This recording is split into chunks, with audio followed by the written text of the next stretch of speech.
どうもこんにちは、ロックンクローラーズです。今回はね、RC クローラーの最重要パーツともいえるね、アクスル、エレメントとアキシャルのものをね、見比べて、ちょっとね、お話をしていこうかなと思います。今持ってるのはこれ、エレメントのアクスルですね。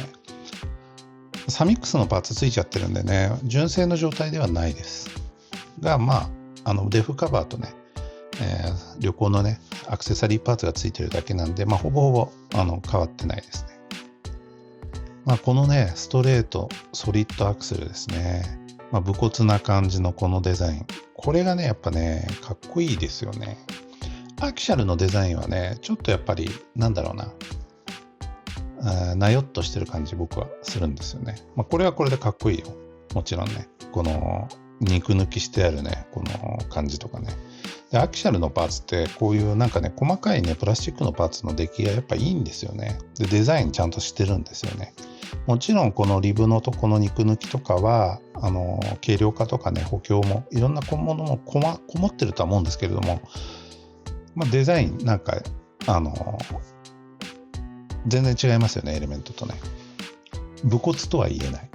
でもやっぱりね、アキシャルってやっぱり本当によくいろいろ考えられていて、例えばこのね、ステアリングのね、この曲がった時のここね、ナックルがここにね、C ハブのところにこう当たる部分が、ね、あってね、ここね、これがね、あるおかげでですね、要は打角切れすぎ問題っていうのかな。だからきっとサーボとかへの負荷を考えて、エンドポイントの調整もしやすくなってるんですよね。これね、こういう風にね。このね、ポッチをね、これカットすればね、もうちょっと打角切れるようになるんじゃないかなって僕は思いますが、このね、AR45 アクスル、これ十分切れるんで、そんなことしなくてもいいかもしれないですね。打角の切れ角っていうのはですね、やっぱり一番重要ですよね。打角切れないラジコンってやっぱつまらないんで、アキシャル、トラクサスエレメント、レッドキャットもかな。レッドキャットはちょっと情報に偽りありっていう、いう話もあるんですが、でもそれでもやっぱ切れます。中国系のね、やっぱりそこまで有名じゃないメーカーのラジコンとかって意外と切れないんですよね。で、話戻しますけど、アキシャルのこの AR45 アクセルですね。これポータル版も、あります。っていうか、もともとポータル版でしたね。SX103 のラングラーとかでね。でその後ですね、ストレート版、これが出ましたね。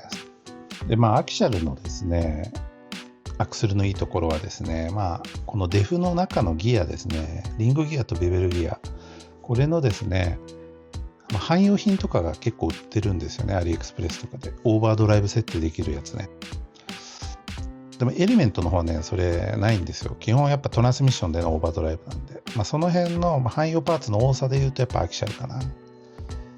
あと、この AR45 はフロントにこのステアリングリンクがこうやってついてます。さっきも言ったね、このポッチがフロント側にあるようにね、C ハブについてるように、フロント側にね、このリンクを回して、ほとんどのね、他のメーカーのね、アクセルもね、フロント側ですよね。でもエレメントは後で説明しますが、リア側についてるんですよね。で、アッパーリンク、ローアーリンクのね、このマウントも、これ、ホーシングにね、もう一体化になってます。エレメントはこうやってね、ネジで固定する感じですね。外せるようになってます。外す必要ないんでね、一体化でもいいんですけれども。折れた時とかに付け替えしやすいようになってますね。でアッパーリンクはここのデフの上にこうついてますね。このリンクの位置はちょっと、大きく違う点かな。で細かい話ですけど、パナールリンクのこのマウントはね、こんな風に結構高い位置についてますね。エレメントはここにこうやってついてます。で、デフはね、これセンターなんですよね。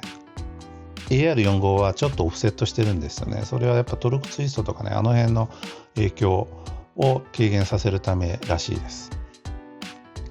で、エレメントのね、アクセルはこのリア側にステアリングリンク、この曲がったね、リンクがリア側についています。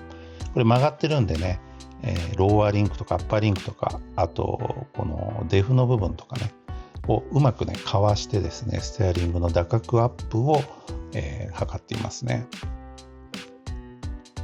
こんな感じでね。もちろんね、この辺は干渉することなくね、ちゃんと機能しております。で、もうちょっと高く切れればいいなって思うこともあってですね、これね、ここの C ハブの上、ナックルの上か、ナックルの上についてるこのパーツね、これがね、もうちょっと長いとですね、もうちょっと後ろ側にこのリンクをね、ステアリングリンクを配置できて、もうちょっと多分曲がるんですよ。で、そういうパーツもですね、アートフルドジャースからね、出てたりします。ただやらなくても十分曲がりますけどね。で、キャスター角とかもね、これ、変えられるようになってます。ちなみにこれ SCX-102 のね、アクセルの C ハブとですね、共通だという話もあって、実際にね、つけてる友人なんかもいるんでね、つけられるそうです。長さは一緒かな。もうほぼ一緒ですね。変わらないです。で、さっきも言ったようにね、ここから見るとわかるけれども、デフの位置がね、全然違いますね。左右変わってますよね。ちょっとオフセットされてますね。で、こっちはリアなんですけれども、リアはね、センターですね、デフの位置。で、リアはね、やっぱりアキシャルの方はこういう風にね、肉抜きがめちゃくちゃされてますね。もちろんね、この肉抜きはね、強度とかね、軽量化やってるんでしょうけれども、あんまりね、この肉抜き感のデザイン、あんま僕は好きじゃないんですよね。ということでですね、簡単にちょっと比較してみたんですけれども、どっちがいいっていうのはね、これはね、本当にね、ないです。完全な好みですね。僕はね、このエレメントの武骨な感じの方がやっぱり好きかな。でも汎用性考えると AR45 の方が安く、オーバードライブ設定とかできるんでね、いいんじゃないでしょうか。という感じです。